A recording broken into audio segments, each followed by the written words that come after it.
C'est un plaisir de vous retrouver pour l'actualité sur RTI 1. Bienvenue à tous. De nouvelles mesures sont prises par le gouvernement ivoirien pour lutter contre la maladie à coronavirus.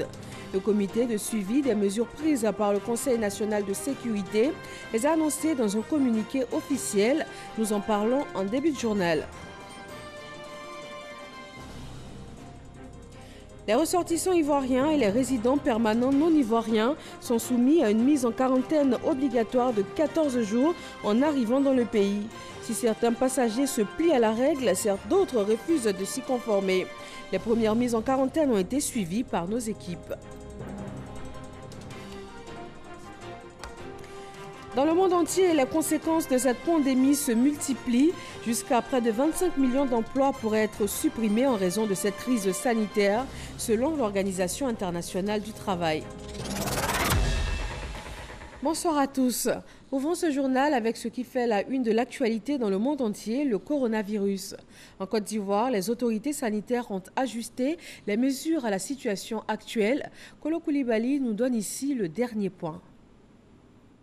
Conformément au communiqué du Conseil national de sécurité du lundi 16 mars 2020, sous la présidence de son Excellence Monsieur le Président de la République, le comité de suivi a été instruit pour l'application des mesures prises pour le contrôle et la prévention de la maladie à coronavirus Covid-19 et leur adaptation à l'évolution de la situation. Ainsi, après analyse de la situation de la mise en œuvre de la première journée, les mesures suivantes sont prises. Tous les voyageurs en provenance des pays ayant plus de 100 cas confirmés de maladie à coronavirus Covid-19 et arrivant à l'aéroport international Félix Houphouët-Boigny d'Abidjan seront soumis à des contrôles de routine, puis transférés au centre de transit de l'Institut national de la jeunesse et des sports INJS où ils seront soumis à un examen médical. En l'absence de symptômes, ils feront l'objet d'un confinement obligatoire à leur domicile pour une durée de 14 jours. Lors de cette quarantaine, ils feront l'objet d'un suivi médico-social quotidien. Les voyageurs présentant des symptômes seront transférés dans un centre de prise en charge de la maladie à coronavirus Covid-19. La suspension de tous les vols aériens en provenance des pays ayant plus de 100 cas confirmés de maladie à coronavirus Covid-19 à compter du vendredi 20 mars 2020 à minuit. L'interdiction d'entrer en Côte d'Ivoire pour les voyageurs ayant séjourné depuis moins de 14 jours dans un pays ayant plus de 100 cas confirmés de maladie à coronavirus Covid-19. Les forces de défense et de sécurité seront mises à contribution pour la stricte application de ces mesures. Le comité de suivi continuera l'analyse de la mise en œuvre des mesures arrêtées et leur adaptation à l'évolution de la situation. Fait à Abidjan le mercredi 18 mars 2020 pour le comité de suivi, le ministre de la Santé et de l'Hygiène publique, Dr Eugène Akaouili. Et puis notons que la Côte d'Ivoire a enregistré 3 nouveaux cas importés de maladie à coronavirus. Le ministre des Transports informe qu'à compter du vendredi 20 mars 2020, à 23h59, tous les vols de passagers et toutes les arrivées de passagers par bateau en provenance directement ou indirectement des pays ayant plus de 100 cas confirmés sont suspendus jusqu'à nouvel ordre. Le ministre précise que ces dispositions ne concernent pas les avions et les bateaux affectés au transport des marchandises. Concernant donc le transport des personnes, on note la suspension des vols à provenance des pays avec plus de 100 cas confirmés. Seulement, les ressortissants ivoiriens et les résidents permanents non ivoiriens sont soumis à une mise en quarantaine obligatoire pour 14 jours. Les premières mises en quarantaine ont été suivies par nos équipes. Salima Toudia. Fiancée, cette Ivoirienne revient de ses courses de mariage de Paris. À son arrivée à l'aéroport d'Abidjan, c'est la douche froide. Le mariage prévu dans 4 jours devra attendre. La raison, tous les ressortissants ivoiriens et les résidents permanents non ivoiriens sont soumis à une mise en quarantaine obligatoire pour 14 jours dans le contexte du Covid-19. Les 23 passagers de la classe économique sont conduits dans les bus pour se rendre à l'INJS, un des sites de prise en charge médicale. Seulement, ces passagers refusent de se faire embarquer, prétextant être en bonne santé.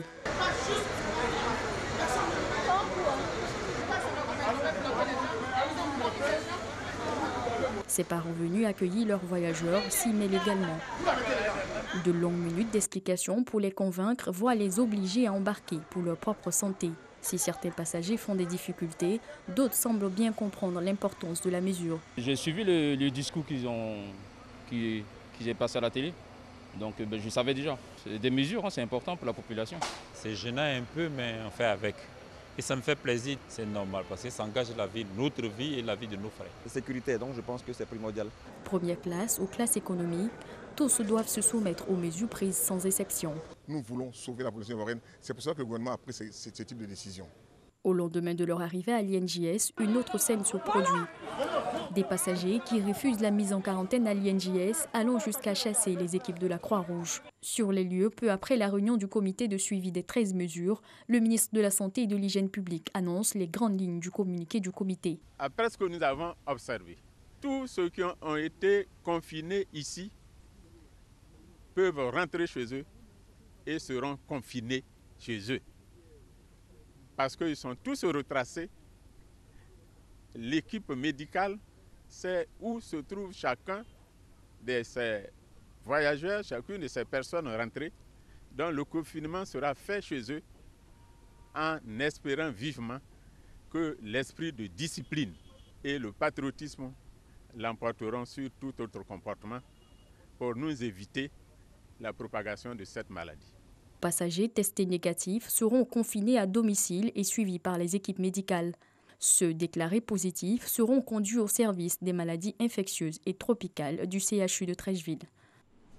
Dans la plupart des entreprises, les moyens de prévention que sont les gels hydroalcooliques et les dispositifs pour se laver les mains à l'eau et au savon sont mis à disposition des employés et tout est mis en œuvre pour le respect de l'ensemble des consignes sécuritaires. Grâce Kando. Les mesures de protection arrêtées par le gouvernement pour prévenir la maladie à coronavirus COVID-19 sont appliquées dans plusieurs entreprises. Dans cet immeuble où sont regroupées plusieurs structures, des dispositions sont prises. Ça permet de nous protéger la santé, voilà, et d'éviter aussi certaines maladies, tout comme bien évidemment le coronavirus. Quand des gens viennent, d'abord au niveau de la guérite, on essaie de les désinfecter ici d'abord, on lave les mains. Bon, il y a des gens qui sont en train de travailler sur le chantier, eux, on les désinfecte les mains. C'est appliqué à la lettre. Celui qui ne veut pas s'exécuter, on le maintient dehors. Parce que les vigiles qui sont là pour ça. Ce matin, on a eu 3 cas de personnes qui n'ont pas voulu s'exécuter. Sous prétexte qu'elles se sont déjà fait désinfecter dehors. Nous, on n'a pas voulu admettre ça. Et on les a maintenues dehors. Elles ont préféré retourner. Ailleurs, dans le district d'Abidjan, le constat est le même.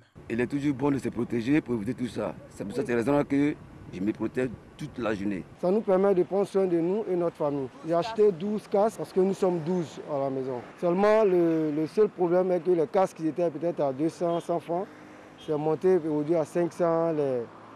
Les gels de mains qui étaient à 1000 francs, c'est monté jusqu'à 2000, 3000. Je suis venu en reportage à l'ONAD. On a trouvé un dispositif de prévention du coronavirus. Et donc, une séance de lavage des mains. Et en tant que journaliste, je pense que dans notre ressort, de donner aussi l'exemple de ce que nous avons fait avant d'avoir accès à la salle. La radiodiffusion télévision ivoirienne RTI n'est pas un reste. Dès l'entrée, un contrôle rigoureux. Comme dans tous les services, celui des reportages reste attaché aux mesures de prévention. Respecter les règles d'hygiène, ça c'est très important. Donc quand vous arrivez, vous descendez de la voiture, et si vous êtes à pied, vous vous soumettez aux règles. Ça y va de notre vie aussi. Donc, chers frères, chers collaborateurs, ce n'est pas la peine de discuter. En plus de cette sensibilisation, un dispositif est mis en place par la direction générale et piloté par le médecin-chef de l'entreprise. On impose à non seulement tout le personnel, mais tous les visiteurs, un lavage systématique des mains à l'entrée, à nos portes de la RTI. Voilà. Sur tous les sites de la RTI. Donc, en plus du lavage des mains, il y a les solutions hydroalcooliques qui sont à la disposition de tous les agents, même tous les visiteurs. Voilà. Ensuite, on a fait une sensibilisation accrue au niveau des agents, rappelant chaque jour les mesures. Voilà. Pour nos émissions, tout ce qui est public, la direction générale a pris des mesures pour limiter le nombre de personnes qui participent à nos émissions. Donc, un peu, grosso modo, on essaie d'appliquer au sein de notre entreprise toutes les mesures préventives que l'État de Côte d'Ivoire a décidé de mettre en place. Dans la commune du Plateau, les toilettes publiques sont aussi concernées. Le système d'hygiène est renforcé. Avant l'arrivée du coronavirus, nos clients nettoyaient les mains avec de l'eau simple. Et maintenant, on a pris les précautions nécessaires, des acides pour nettoyer les toilettes, pour rendre les toilettes propres et d'autres produits aussi. Les mesures de protection permettront de freiner la contamination. C'est pourquoi le gouvernement invite les populations à s'y conformer. La mesure également en vigueur dans les villes de l'intérieur du pays, même si aucun cas n'y a été enregistré. Ces villes se conforment aux décisions gouvernementales. À San Pedro, un comité de crise a été mis en place avec une salle aménagée au CHR pour la prise en charge de tout éventuel cas. Sam Conan, correspondant régional de la RTI à San Pedro.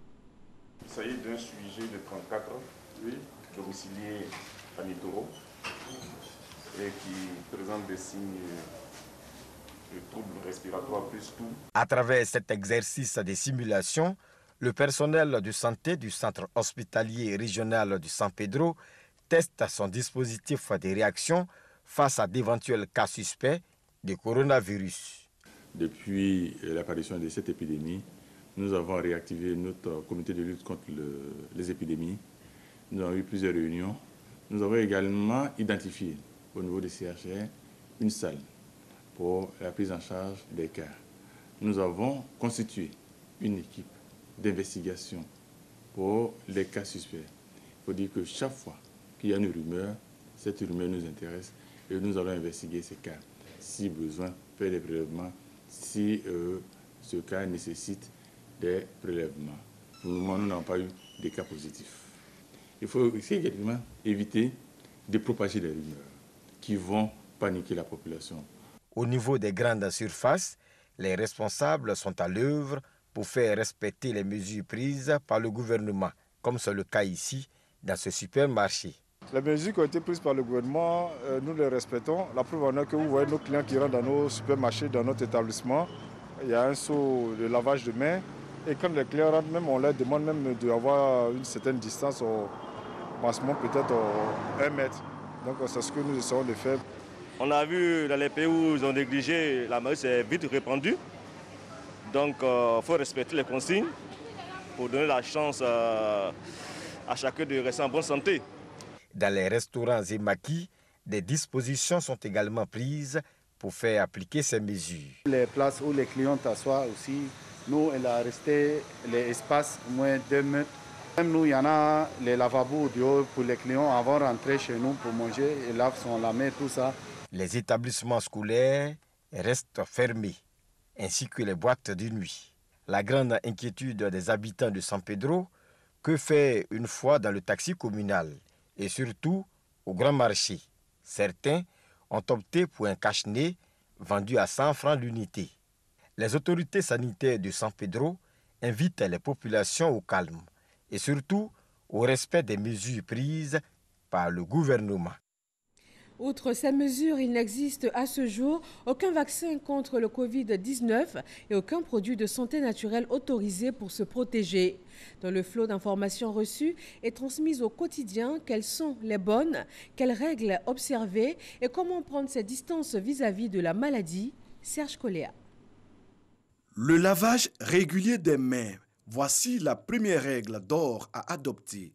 Pour briser la chaîne de contamination du coronavirus, il faut franchement passer les mains sous l'eau, les nettoyer de préférence au savon liquide, puis les frictionner pendant 30 secondes. Les ongles, le bout des doigts, les paumes et l'extérieur des mains, les jointures et les poignets, tout y passe. Le geste est répété régulièrement. En période d'épidémie, il faut aussi éviter de se toucher le visage, nez, bouche ou les yeux, car les mains peuvent être en contact avec des surfaces contaminées. Il faut noter que les masques respiratoires sont très demandés en ce moment. Il est bon de savoir que le port du masque est utile pour ne pas diffuser la maladie, mais pas pour éviter de l'attraper. Les spécialistes notent d'autres mesures de prévention, notamment éviter tout contact étroit avec une personne souffrant de fièvre, rhume et toux. Si malgré toutes ces dispositions, vous êtes victime de fièvre, Toux et difficultés respiratoires, il faut se rendre de toute urgence dans le centre de santé le plus proche. Comme dans tous les domaines, le monde du sport est également touché par la pandémie. Toutes les activités sportives sont suspendues sur l'ensemble du territoire national. Le reportage de Ngamblé Konaté et Jean-Sylvain Esso. Suite aux mesures arrêtées par le gouvernement de Côte d'Ivoire le 16 mars 2020 pour lutter contre le coronavirus Covid-19, des mesures spécifiques sont prises concernant les activités sportives. Dans le cadre de la mise en œuvre de ces mesures restrictives, le ministre Claude Daon-Paulin sur le plateau de l'émission du Journal des Sports du mardi 17 mars 2020 est revenu sur les dispositions à la suspension des activités sportives. Naturellement, les espaces de pratique du sport sont fermés, les stades seront fermés, les piscines, les lieux de pratique habituels de sport, de fitness, les salles de sport seront fermées, les écoles de pratique sportive aussi. Ça ne concerne pas seulement que les formations classiques. Les écoles de sport doivent être fermées. L'heure est à la responsabilité. Il faut arrêter de jouer parce que le sport met en contact les athlètes. Et c'est ce contact-là qu'il faut repousser et réviser. Donc c'est un appel que nous lançons à tous ceux qui ont l'habitude de faire des sports de groupe, des sports de masse, faire le footing ensemble, la randonnée pédestre. Tout cela, ce n'est plus possible. Il faut arrêter cela immédiatement. Ensuite, il faut aussi et surtout arrêter de tenter le diable. Nous avons l'habitude de nous retrouver dans les centres de loisirs pour jouer à la Wallet, au Maracana, pour jouer aux jeux de dames et au ludo. Oui. Ce sont des jeux de vie dans nos quartiers. Nous ne pouvons plus les continuer. Nous devons arrêter tout simplement pendant la période indiquée par le gouvernement. Rappelons que la réunion du Conseil national de sécurité présidée par le chef de l'État, Alassane Ouattara, a été sanctionnée par une dizaine de mesures. La sensibilisation se fait à tous les niveaux afin d'optimiser les résultats dans cette lutte contre le coronavirus. La secrétaire d'État chargée des droits de l'homme a rencontré les organisations de promotion des droits de l'homme. Éric Goré. Dans cette salle se trouvent des responsables d'organisations et associations des droits de l'homme. Ils sont tous des Mezebeyou, secrétaire d'État chargé des droits de l'homme. Une posture inhabituelle au regard de la distance d'1 mètre d'intervalle qui sépare chacun d'eux. Le sujet qui les réunit est l'intensification de la lutte contre le coronavirus dans leur secteur d'activité. Sensibiliser à ce que les mesures prises par le gouvernement rentrent dans les habitudes des Ivoiriens pour mettre fin au coronavirus en Côte d'Ivoire. Le rôle que la société civile doit jouer, c'est de servir des relais, aussi bien à Abidjan, à l'intérieur du pays, parce que les sociétés civiles ont aussi des membres à l'intérieur du pays. Nous notons que nous avons convié le Conseil national des droits de l'homme, où le secrétaire exécutif était là hier et qui a eu donc toutes les informations. Après les échanges, les participants s'engagent à véhiculer le message. Il faudrait exhorter en tant que société civile tous nos amis, parents, connaissances, en tout cas toute la population ivoirienne, à se mettre au respect des dispositions qui ont été instruites par le gouvernement. Concernant le confinement, ils n'ont pas besoin de s'exfiltrer des endroits où ils sont confinés. Parce que ça y va de la protection de la sécurité de tous, car ce virus se propage de manière rapide. La Côte d'Ivoire enregistre 9 cas sous traitement, parmi lesquels un cas guéri. À Bouaké, la direction régionale de la santé met aussi l'accent sur le strict respect des consignes, notamment la distanciation sociale qui comprend les poignées de main et les accolades. C'est l'un des moyens les plus efficaces de réduire la propagation de la maladie pendant une épidémie. Ange Kouakou et Soro Corona. La maladie à coronavirus, un virus qui fait des victimes partout dans le monde. Ici à Bouaké, les autorités sanitaires s'activent à mettre en œuvre les dispositions gouvernementales. Depuis même l'avènement de l'épidémie, nous sommes tous en alerte. Les équipes se sont déployées sur le terrain. Les équipes sont à la recherche des cas contacts pour qu'on puisse freiner l'épidémie. Ces mesures prennent en compte l'utilisation des gels hydroalcooliques et des cache-nez. Cependant, ces produits et équipements sont en manque dans les supermarchés et pharmacies. C'est des ruptures un peu partout dans le monde entier. Ici, nous avons trouvé la parade, nous avons passé les commandes avec nos fournisseurs. Ce sont les gestes simples de la vie courante qu'on demande aux populations de répéter cette fois-ci. Cela devient donc une exigence maintenant à la pointe de l'actualité. Lavons-nous les mains avec du savon, de l'eau de robinet, rinçons les mains, séchons-les avec du Kleenex ou avec une serviette propre et on est débarrassé de ce virus. La directrice régionale de la santé insiste sur le strict respect des mesures de prévention. Il faut éviter les rassemblements de plus de 50 personnes. C'est des recommandations, c'est des mesures que nous avons. Ces rassemblements sont dangereux aujourd'hui parce que vous ne saviez pas, celui qui tousse, est-ce qu'il a été en contact? Les symptômes les plus courants sont la forte fièvre, la fatigue, la toux sèche. Certains patients présentent des douleurs, des congestions et un écoulement nasal, des maux de gorge et une diarrhée. Les religieux, à leur niveau, s'engagent à communiquer aux fidèles les moyens pour prévenir la maladie. Le ministre de l'Administration du Territoire et de la Décentralisation a échangé avec eux. Le point de Ahmed Traoré et Abou Sanogo. Cette rencontre entre le ministre de l'Administration du Territoire et de la Décentralisation et les religieux avait pour but d'échanger sur les mesures à prendre contre le virus du corona. Selon Sidiki Diakité, la religion est un refuge pour le croyant. Et c'est pourquoi il exhorte les hommes de Dieu à sensibiliser les populations pour que celles-ci respectent strictement les mesures prises par le gouvernement pour lutter efficacement contre cette pandémie. Pratiquement toutes les communautés ont pris des engagements très forts, nous ont informé des mesures qu'elles avaient déjà prises en interne et qu'elles vont diffuser à grande échelle auprès de tous leurs fidèles à partir de maintenant. Les religieux s'engagent à aider le gouvernement dans son combat contre le coronavirus, ce en informant et sensibilisant les membres de leur communauté. La conférence des évêques s'est réunie en urgence pour voir comment ces mesures pourraient être appliquées au mieux par rapport aux offices, par rapport aux messes, par rapport à toute autre activité pastorale de l'Église catholique. Nous étions déjà engagés avec nos différentes communautés pour que nous les informions.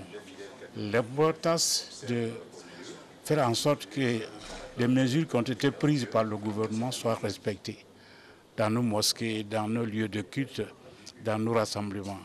Le ministre de l'Administration du Territoire et de la Décentralisation, Sidiki Diakité, a rappelé aux religieux que les soins et les prises en charge sont gratuits. Dans cette lancée, le Conseil supérieur des imams, des mosquées et des affaires islamiques en Côte d'Ivoire, COSIM, a décidé de la fermeture temporaire des mosquées, et cela pour toutes les prières, y compris celles du vendredi, pour une période de 15 jours renouvelable. Bintou Pekele et Parga Sorokone. Fermeture des mosquées sur toute l'étendue du territoire pour une période de 15 jours, y compris les prières de vendredi. C'est la décision du Conseil supérieur des imams des mosquées des affaires islamiques en Côte d'Ivoire, COSIM, suite à l'annonce des 13 mesures d'hygiène et de protection sociale faites par le Conseil national de sécurité pour endiguer la pandémie du coronavirus. Les imams du COSIM et de l'AMSI CODIS, après évaluation de la situation grâce à l'éclairage des experts médicaux et conformément au texte de l'islam, énoncent relativement aux prières dans les mosquées. Les mosquées sur toute l'étendue du territoire national sont fermées pour toutes les prières, y compris celle du Jumu'ah, c'est-à-dire la prière du vendredi, pour un délai de 15 jours, renouvelable à compter de ce mercredi 18 mars à minuit. Toutefois, chaque musulman est invité à intensifier les prières à domicile. Le COSIM et l'Association des musulmans sunnites de Côte d'Ivoire, AMSI CODIS, appellent par ailleurs l'ensemble des musulmans au strict respect de ces mesures ainsi que celles prises par le gouvernement. Le COSIM et l'AMSI CODIS félicitent vivement le président de la République et le gouvernement de Côte d'Ivoire à travers le CNS pour cette heureuse initiative tendant à protéger la Côte d'Ivoire des risques de propagation généralisée du Covid-19 et surtout d'y associer les communautés religieuses. Le COSIM et l'AMSI CODIS invitent l'ensemble de la communauté musulmane et de la population ivoirienne à respecter scrupuleusement les directives ci-dessus édictées dans le respect de la discipline. Il faut noter que la Côte d'Ivoire enregistre des cas de Covid-19. L'OMS appelle l'Afrique à prendre au sérieux cette pandémie qui a fait plus de 7000 morts et plus de 175 000 personnes infectées à travers le monde. L'Église méthodiste unie de Côte d'Ivoire a aussi fait une déclaration dans la droite ligne du respect des règles de sécurité établies par le gouvernement. Godefroy Kambawa. Publié le lundi 16 mars 2020 et aux mesures de lutte pour prévenir l'extension de la maladie sur le territoire national, le bishop Benjamin Boni invite tous les méthodistes à se conformer scrupuleusement aux recommandations sanitaires en vigueur en vue d'endiguer la propagation du virus dans notre pays. Le bishop Benjamin Boni voudrait pouvoir compter sur le sens élevé du devoir et de la citoyenneté de tous les fidèles de l'Église méthodiste unie Côte d'Ivoire. Il les invite par ailleurs à se conformer aux dispositions complémentaires suivantes qui prennent effet à compter du 18 mars 2020 à minuit pour une période de 15 jours renouvelable. La fermeture des temples et autres lieux de culte de l'émissie sur l'étendue du territoire national. La suspension de toutes les activités et rencontres des structures, de la conférence, des districts et des églises locales. La suspension des activités des classes méthodistes, des classes de chant, des veillées de prière et autres programmes religieux. La suspension des cérémonies de bénédiction nuptiale, l'organisation des obsèques dans la plus stricte intimité familiale, présentation des condoléances, veillées funèbres, levée de corps et inhumation. Par conséquent, le bishop Benjamin Boni informe l'ensemble de la communauté méthodiste unie que la conférence annuelle extraordinaire prévue pour le 24 mars 2020, ainsi que les assises de la 15e conférence annuelle ordinaire prévue du 25 au 29 mars 2020, sont reportées à des dates ultérieures. En cette période de grande épreuve, le bishop Benjamin Boni exhorte tout le peuple méthodiste uni à demeurer dans la prière et à maintenir allumée la flamme de la foi en privilégiant des cultes familiaux. Il demande instamment à toutes et à tous de rester vigilants et de demeurer à l'écoute de toutes les mesures ultérieures qui pourraient être communiquées en fonction de l'évolution de la situation. Que Dieu bénisse et protège la Côte d'Ivoire. Dans le monde entier, les conséquences de cette pandémie se multiplient jusqu'à près de 25 millions d'emplois pourraient être supprimés en raison de la crise sanitaire, selon l'Organisation internationale du travail. Autre point de l'actualité, ce mercredi en Côte d'Ivoire, un crash d'avion survenu à l'aéroport Félix Houphouët-Boigny d'Abidjan. Et nous vous proposons à ce sujet un communiqué de l'état-major général des armées. Dans la matinée du mercredi 18 mars 2020, un hélicoptère Mi-24 de l'armée de l'air ivoirienne, de retour d'une mission d'entraînement, a connu un incident technique lors de son atterrissage à la base aérienne d'Abidjan. Les secours alertés ont sécurisé les lieux et circonscrit le sinistre. L'aéronef, qui a subi quelques dommages matériels, avait à son bord le binôme d'équipage sorti indemne de l'accident. Le chef d'état-major général des armées, sitôt informé, s'est rendu sur les lieux pour prendre la pleine mesure de l'événement. En attendant les conclusions de l'enquête sur les circonstances de cet incident, le trafic aérien, momentanément interrompu, a été rétabli sur l'ensemble de la plateforme aéroportuaire. Et à ce sujet, nous avons les précisions du directeur général de la Sodexam qui était sur le plateau du 13h avec Juliette Ouéa.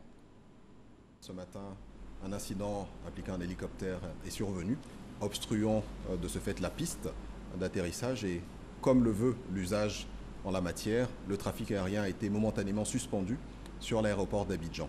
Tous les moyens humains, matériels et techniques sont mis en œuvre en vue d'une reprise rapide du trafic dans la journée à l'aéroport d'Abidjan.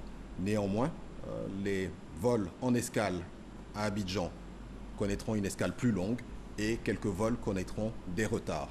Nous aimerions donc présenter nos excuses aux usagers de l'aéroport d'Abidjan pour les désagréments qu'ils pourraient subir. Et c'est tout pour ce soir. Merci de nous avoir suivis. Restez sur RTI 1 à 21h15.